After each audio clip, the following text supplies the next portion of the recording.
계속해서 우리 주 그리스도의 다른 테크닉은 영적인 진리를 가르치시기 위해 그 당시 사회적 문제점과 이슈들에 대해서 언급하셨죠. 금식에 대해서 언급하셨고, 그의 가르침은 전통적 유대 문화의 틀에 맞지 않는다는 것을 가르치셨습니다. 마태복음 9장에 보면은 우리가 그것을 알 수가 있죠. 또 안식일에 이삭을 따먹는 것과 제자를 치료하는 것, 병자를 치료하는 것 등의 이슈를 제기하면서 하나님이 긍휼의 우선권을 두시고 안식일의 주인은 그리스도시라는 원리주의, 프린시플리즘을 적용하셔서 안식일을 준수하지 않는 것을 정당화하시고 하셨죠. 안식일에도 사람을 위해서는, 사람의 복지를 위해서는 굶주린 사람은 이삭을 따먹을 수 있고, 또 병으로 고통하는 사람을 그 사람을 위해서 안식일의 주인 예수 그리스도께서 그 병자를 치료할 수 있다, 치료해야 된다 라고 함으로써 안식일에 관한 유대인들이 가졌던 그러한 절대적 율법을 도전하시고, 그리고 안식일의 주인은 예수 그리스도신데, 예수 그리스도는 사랑의 예수 그리스도이기 때문에 긍휼을 먼저 하시고 사람들을 불쌍히 여기시고, 사람들이 고통받고 배고프고 굶주리고 그 병에 고통받는 그것을 깨트리고 그것을 치료하시고 배불리 먹이시고 하는데, 안식일에 그러한 개념을 깨트리시고 안식일의 주인은 나 하나님이다, 예수 그리스도다 라고 하시면서 바로 그와 같은 원리주의, 프린시플리즘을 선포하신 그러한 것을 우리가 알 수가 있습니다. 산상보훈에서도 보면은 외적인 어떠한 행위보다는 내적인 동기에 집중하고 계십니다. 예수 그리스도는 세금, 결혼, 이혼, 기도, 노인의 보살핌 등을 언급하고 정의, 긍휼, 믿음을 중시하라고 가르치시죠. 마태복음 23장 23절 보면은 맹인된 인도자여 하루살이는 걸러내고 낙타는 삼키도다. 화 있을전저 외식하는 서기관들과 바리새인들이여, 잔과 대접의 겉은 깨끗하되 그 안에는 탐욕과 방탕으로 가득하도다. 눈먼 바리새인들이여, 너는 먼저 안을 깨끗이 하라. 그리하면 겉도 깨끗하리라.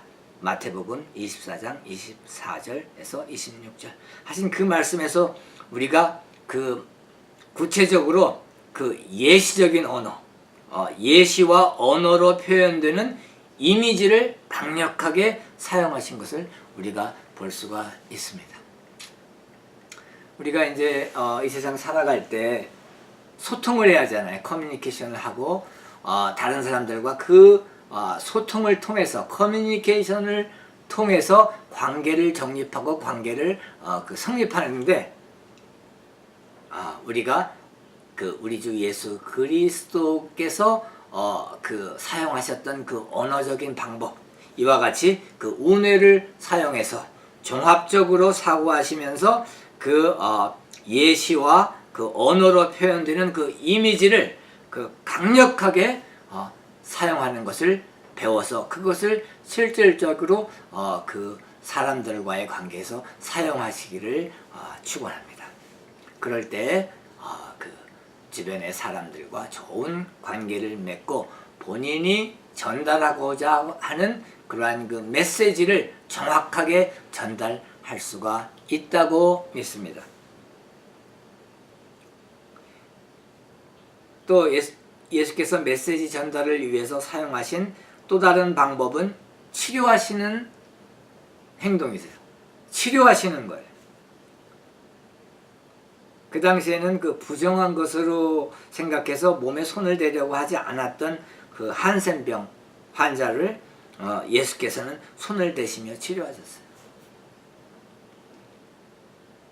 그때 그 유대 그 율법에서는 한센병은 굉장히 부정한 병이었거든요.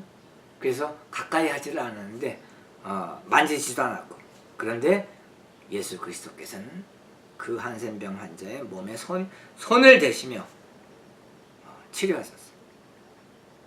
또한 그 백부장의 하인이 아팠을 때는 예수께서 하인이 있는 곳에 가지 않으시고 전혀 다른 공간에 있었죠. 공간이 멀리 떨어져 있었는데 말씀으로 그 백부장의 그 하인을 치료하시는 것을 우리가 볼 수가 있습니다. 또 베드로의 장모를 손을 대시며 치료하셨고, 평생 마비되어 불구로 살던 사람들의 죄를 사하심으로 그 죄사함을 받은 환자가, 병자가 치유되어서 앉아있던 자리에서 벌떡 일어나 집으로 돌아갔어요. 이 복음서의 얘기들을 보면은 그 굉장히 구체적이고 종합적이죠. 우리 주 예수 그리스도의 메시지는 자연과 전통과 일상생활에서 나오는 예시를 사용함으로 강력한 이미지의 연속으로 메시지를 그 청중의 마음속으로 그 파고들게 하신 거죠. 예수께서는 질문을 던지시며 거기에 대한 대답을 주시기를 또 거부하시기 것도 우리가 볼 수 있습니다.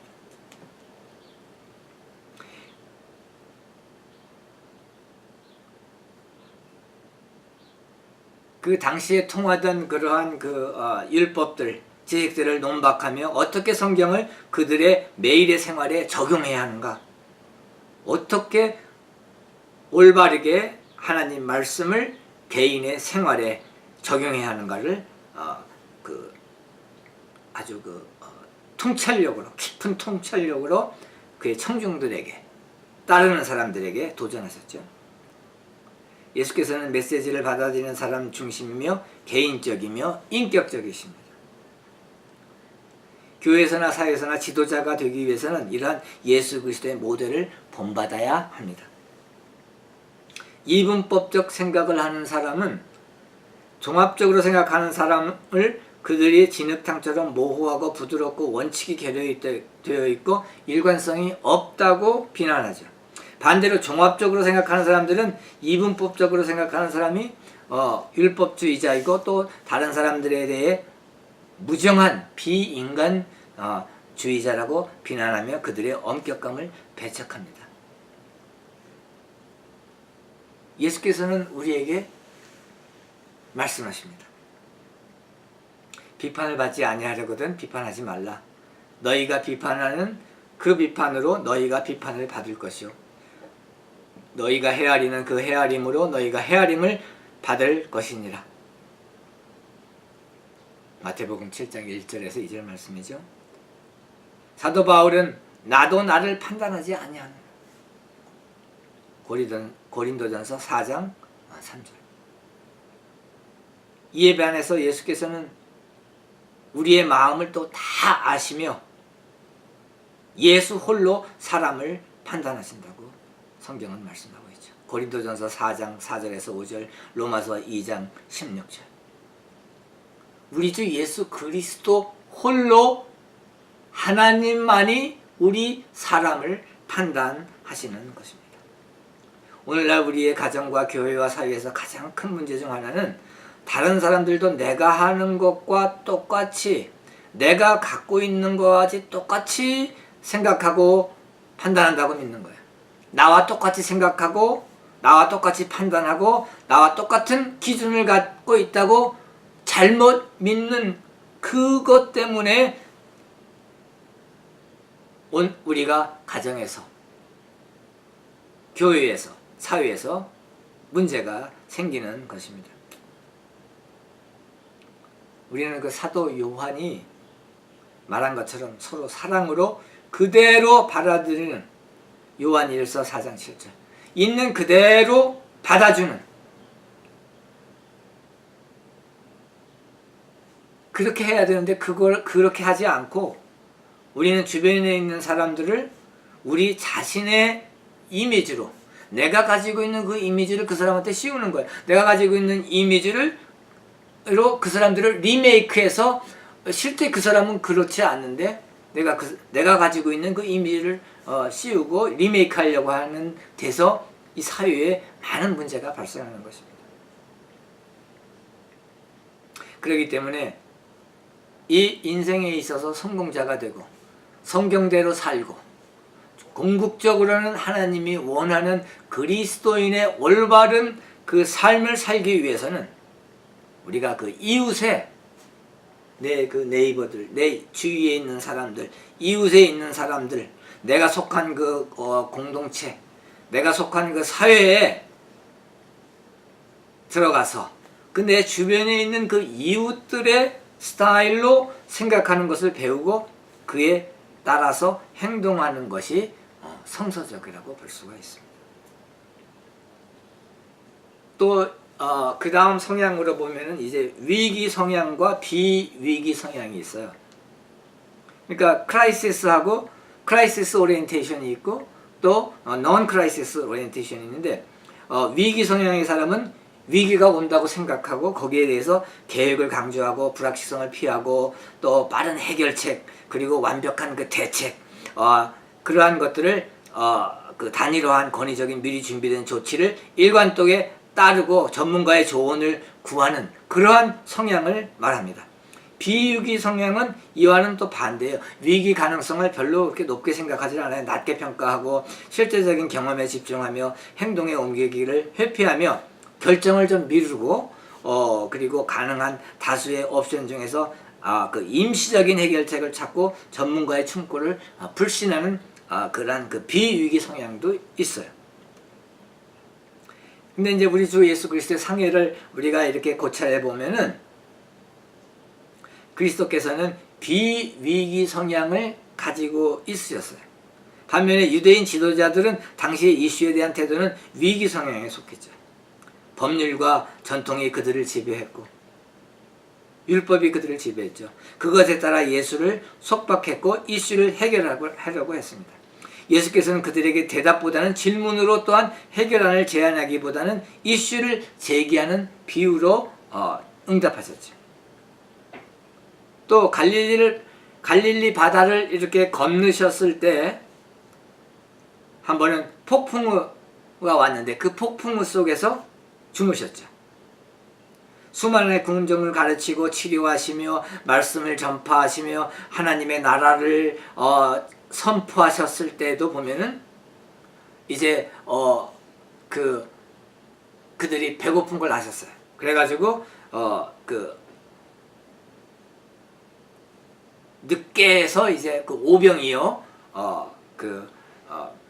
물고기 2마리와 보리떡 5개로 그 성인만 남자 성인만 5,000명 수만 명을 그 먹이시는 기적을 행하시고 야이로와 그 나사로 집에도 늦게 도착하셔가지고 결과적으로는 아팠던 야이로의 딸과 나사로는 죽었죠. 왜냐하면은 비위기 성향을 보여주는 그러한 단적인 예입니다. 물론 이 늦으신 걸로 해서 이들에게 가셔서 죽은 자를 다시 살리시고 우리에게 그 부활의 그 소망을 주시고 우리에게 그 부활을 가르쳐 주시고 우리가 영원히 산다는 우리가 그 죽음 후에는 영원한 세계가 있다고 하는 것을 영의 세계가 있다고 하는 것을 천국의 생애가 있다고 하는 것을 Life after death 죽은 후에는 또한 또 다른 생이 영생이 있다고 하는 것을 가르쳐 주시기 위해서 그러한 일이 있었습니다마는 성향 자체는 여기에 보면은 비위기 성향을 갖고 계신 것을 우리가 알 수가 있습니다. 그리고 그 최후의 만찬 후에도 이제 죽임을 당하실 것을 알고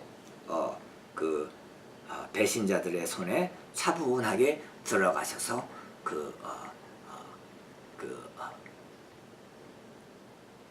십자가에 못 박히시게 하는 그러한 재판을 차분하게 받으시는 우리 주님을 우리가 볼 수가 있습니다. 물론 예수 그리스도께서 십자가에 못 박히시는 것은 하나님 이위로서 하나님 아버지와 같이 우편에 계실 때에 이미, 그리고 하나님 아버지의 뜻에 따라서 인간의 몸을 입고 이 지상에 오실 때에 이미 우리의 인간의 죄값을 십자가상에서 치러주시겠다. 죽음으로써 죄 없으신 인간으로 사시다가 우리의 죄값을 치루어 주시겠다고 하는 그 계획하에 인간의 구원의 계획을 이미 갖고 오셨기 때문에 그러한 일이 일어났습니다마는, 그러나 하나님 아들로서 그 겟세마네에서 그 고통의 기도를 하시면서 그 아버지의 뜻에 따르는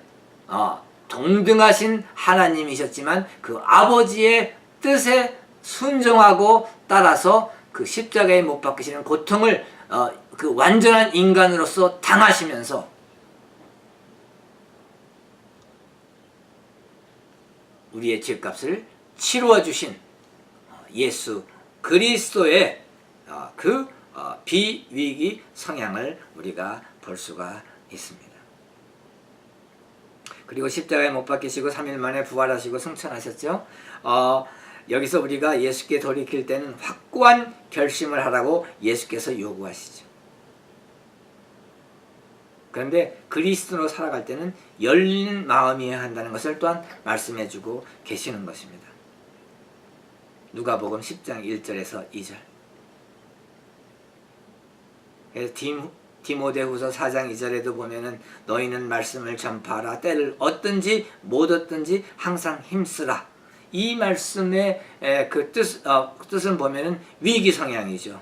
왜냐하면 그렇지 않으면 인류가, 사람들이, 내 주변에 있는 사람들이, 복음을 듣지 못한, 하나님의 말씀을 선포를 듣지 못한 사람들이 지옥으로 가고 영영 죽음에 이르기 때문에 그것은 위기 상황이죠. 그래서 그것을 위기로 파악하고 하나님 말씀을 선포하라. 그것은 위기 성향의 사역에 필요하다는 것을 볼 수 있고, 또 그러나 반대로 또 여기 그 반면에 범사의 오래 참음과 가르침으로 디모데후서 4장 2절 범사의 오래 참고 가르침으로는 비위기 성향이라고 우리가 볼 수 있죠. 그래서 사역에서는 또 꼭 그리스도의 사역뿐만 아니라 우리 인생의 그 개인적인 인생사에 있어서도, 이 공동체에서 그 살아가는 그 삶에 있어서도 위기 성향과 비위기 성향이 잘 조화되어서 성서적으로 그것을 적용하며 살아갈 때 우리가 성공한 그리스도인이 될 줄 믿습니다. 그리스도께서는 본래 하나님이시지만 이 땅에 오실 때는 섬기는 자로서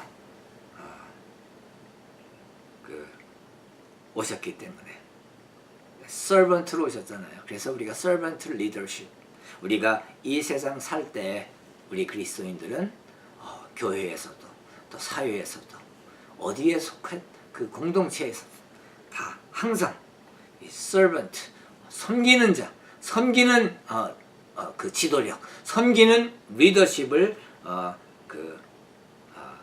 행해야 할 줄 믿습니다.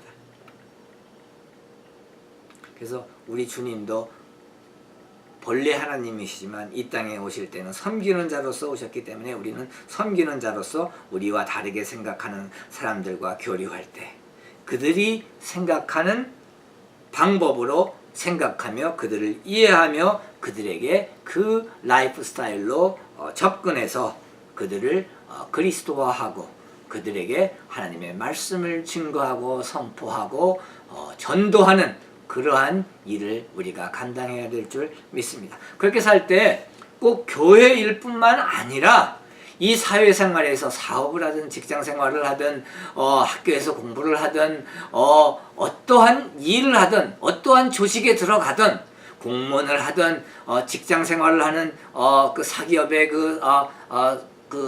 직원이 되든 또 교수가 되든 교사가 되든 내 개인 사업을 하든 어떠한 공동체에 들어가더라도 이러한 servant leadership, 섬기는 자세로 그들의 라이프 스타일에 내가 적응하고 순응해서 그들과 함께 숨을 쉬고 그들과 함께 생각하고 그들을 바라보는 눈을 가질 때 우리가 그 하는 모든 일에서 성공이라고 하는 그 열매를 딸 줄 믿습니다. 그 다음에 또 이제 성향 중에서 보면은 태스크 오리엔티드 그리고 퍼슨 오리엔티드, 그러니까 그 임무 성향의 사람들이 있고 그 다음에 인간관계의 그 성향의 사람들이 있어요. 쉽게 얘기하면 우리가 그 마르다와 마리아 때를 보면은 예수께서 오셨을 때 마르다는 따라온 사람들을 예수 그리스도께 대접할 음식 그러한 것들을 막 준비하고 장만을 하고 분주했어요. 마리아는 예수 그리스도의 발밑에 딱 앉아가지고 예수 그리스도의 말씀을 듣고 경청했습니다. 그때 이제 마르다가 예수께 와서 동생 마리아가 나를 도와주지 않습니다라고 불평을 얘기했을 때 예수께서 하신 말씀을 보면은 예수 그리스도께서 원하시는 것은 태스크 오리엔티드 임무 중심 보다는 인간관계 중심의 성향의 사람이 나는 더 좋다 이렇게 말씀하신 것을 볼 수가 있어요. 임무 성향, 태스크 오리엔티드, 사람들 대접하고 음식 만들고 그들에게 대접해주고 잘해주고 하는 선행을 하고 하는 그러한 마르다의 태스크 오리엔티드. 그리고 그냥 아무것도 안 하고 그냥 예수 그리스도가 좋아서 그냥 예수님 바로 밑에 밑에 앉아서 예수님과 얘기하고 예수님의 말씀을 듣는 것을 좋아한 인간관계의 person oriented 인간관계의 성향의 마리아를 우리가 볼 수 있는데 우리 주 예수 그리스도께서는 마리아를 더 좋게 평가하신 것을 우리가 알 수가 있습니다. 임무 성향의 사람들은 그들이 수립한 목표에 다다르고 프로젝트를 달성할 때 만족을 느끼죠. 그들의 삶을 보면 동기부여로 가득 차 있어요. 목표는 끝없는 연속으로 방향이 지는데 한 목표를 이루면 그 다음 목표 하면서 막 가요. 그게 태스크 오리엔티드예요. 자주 한 사람이 감당하기 어려울 정도로 많은 임무를 동시에 행하는 이런 경우도 발생해요. 멀티태스크, 슈퍼맨, 슈퍼우먼 이게 생기는 거죠. 결과적으로 그들은 조금의 여유도 없이 빈틈없이 빡빡하게 활동을 해야만 해요. 많은 사람들은 일에 중독이 돼요. 월커홀릭. 임무가 그들의 인생을 지배하고 다른 사람들은 그들의 단순한 업무 부분에 불과해요. 임무 성향의 개인들 사회활동은 업무 활동의 연장에 불과해요. 사회 모임에서 그들의 대화 내용은 일에 관련된 문제나 관심에만 제한이 되는 거죠.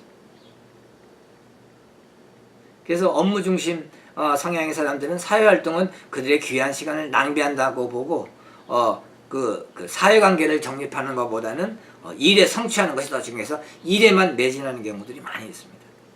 사람 중심의 성향은 다른 사람과 상호작용하는 것에 만족을 느끼죠.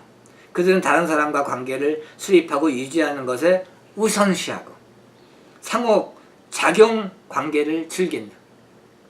인터랙션 하는 것을 즐거워하는 거예요.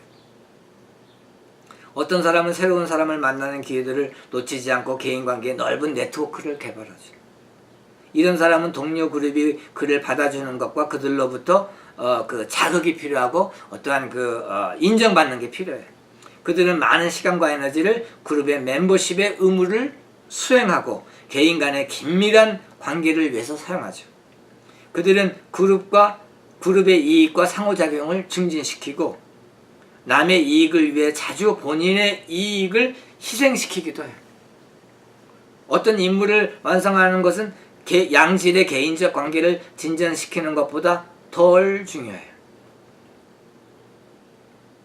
임무 수행 중심의 성향의 사람들은 인간관계 중심 성향 문화 속에 들어갈 때 판에 박힌 매일 삶 속에서 상호관계의 중요성을 깨닫지를 못해요. 그 구성원들에 대해 게으르고 비생산적이라고 생각해서 매우 비판적으로 보는 경우들이 많이 있습니다. 그렇죠. 어떤 목표 중심, 어떤 임무 성향 중심, 태스크 오리엔티드, 어떤 목표를 이루고 어떤 일을 하고 어떤 임무를 이루고 어떤 목적을 이루고 하는 거에만 막 매진되어 있고 거기에만 포커스가 되어 있고 그것만 하는 사람들은 인간관계에서 서로의 상호작용이라든가 인간관계의 설립이라든가 공동체로서의 서로의 위하고 자기가 속한 조직을 위해서 희생할 줄도 알고 자기가 속한 조직을 위해서 일도 열심히 하고 인정받는 것에 해서 기뻐하고 인정받기를 원하고 싶어하는 이러한 사람 중심의 성향을 갖고 있는 사람들의 문화를 이해를 할 수가 없는 경우가 있어서 거기에서 문제가 생길 수가 있다는 것이죠. 예수께서는 임무 수행 성향과 인간관계 성향 사이의 긴장을 어떻게 관리해야 하는지 마가복음 6장 30절에서 46절에서 우리에게 잘 가르쳐주고 계십니다. 예수께서는 개인적 목적이나 업무보다는 욕구가 있는 사람들의 욕구를 채워주는 것, 예를 들면 배가 고픈 자에게는 먹을 것을 주시는 거예요. 병든 자에게는 다른 거 다 지켜놓고 치료를 해주시는 거예요. 병든 자를 낫게 해주시는 거예요. 죽은 자에게는 생명을 주시는 거예요.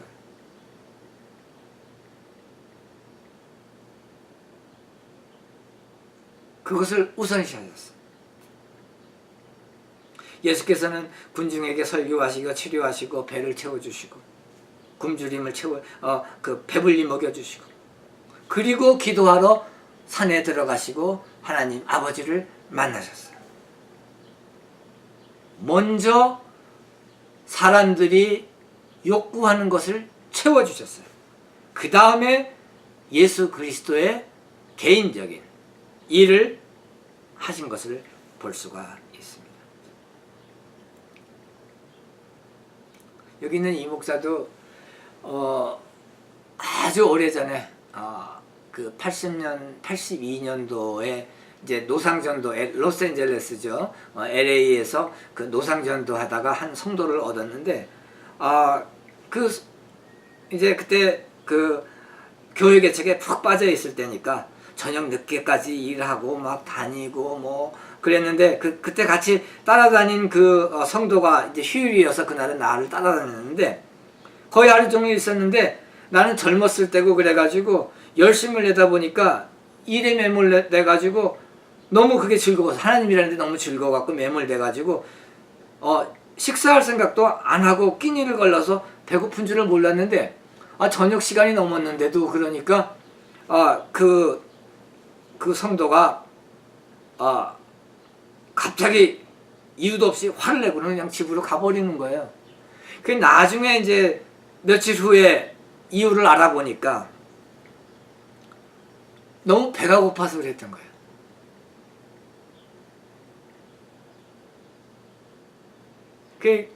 이제 그분은 그때 나보다 나이가 많았죠. 내가 그때 25살 때였으니까요. 그러니까 나이도 그분이 좀 많으셨고 그런데 이거 나이도 좀 어린 목회자인데 열심히 하긴 하는데 배고픕니다. 식사합시다.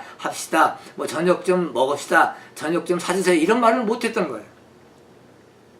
그래가지고 신경이 곤두서갖고 결국은 화를 내고 갔던 거죠. 물론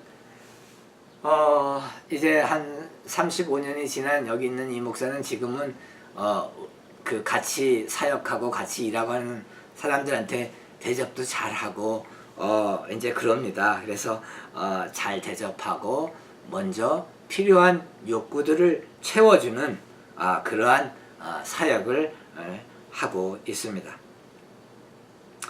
사업을 하는 사람들도 마찬가지예요. 사업 성공이라는 목표를 정하고 일에 전념할지라도 주변의 사람들과 직원들과 그들도 나와 같으려 생각하면 그거는 비현실적인 거예요. 사업을 성공하기 전에 먼저 직원들을 배불리 먹이고 생활에 필요한 임금을 잘 지불하고 근로조건을 지속적으로 개선해줘야 돼요. 그래야 그들이 따라오는 것이에요. 그들이 살아가는 데 필요한 욕구를 채워주며 사업의 성공을 위해 같이 열심히 일하자고 해야 하는 것입니다. 우리는 바울이 권면하는 것처럼 긍휼, compassion, 자비, kindness, 겸손, humility, 온유, gentleness, 오래 참음, patience를 옷 입고 그것으로 우리가 옷을 입고 이것을 실행하면 인생의 성공은 예정돼 있는 것입니다. 그리스도 예수께서는 사람의 욕구를 채우기 위해 개인적 업무는 뒤로 미루셨다. 그들의 욕구가 채워진 후에야 그의 업무에 돌아오셨다. 우리는 완전 무결해질 수는 없지만 그리스도처럼 인간관계 중심의 성향을 갖추고 우리의 사고방식 속에 사람들에게는 최고의 우선권을 준다며 우리는 인생 성공을 이룬다고 믿는다. 이런 섬기는 인간관계의 관점에서 너는 그들로 하여금 통치자들과 권세 잡은 자들에게 복종하며 순종하며 모든 선한 일을 행하게 하기를 준비하게 하며 아무도 비방하지 말며 다투지 말며 관용하며 범사의 온유함을 모든 사람에게 나타낼 것을 기억하게 하라라고 권면한 사도 바울의 말씀을 따르기를 원합니다. 우리 주 예수 그리스도께서도 배고픈 자에는 먼저 배부르게 먹이셨어요. 병이 들어서 고통받고 아픈 자들에게는 병 치료를 먼저 해주셨어요. 죽은 자는 그 생명을 다시 일으키시고 생명을 주셨어요. 부활시키셨어요. 우리도 이와 같이 배고픈 자에게는 배를 채워주고 아픈 자에게는 치료를 해주고 그리고 영적으로 죽은 자에게는 하나님의 말씀으로 성경의 말씀으로 그들의 영혼이 부활하는 그들의 영혼이 다시 born again 다시 살아나는 그들이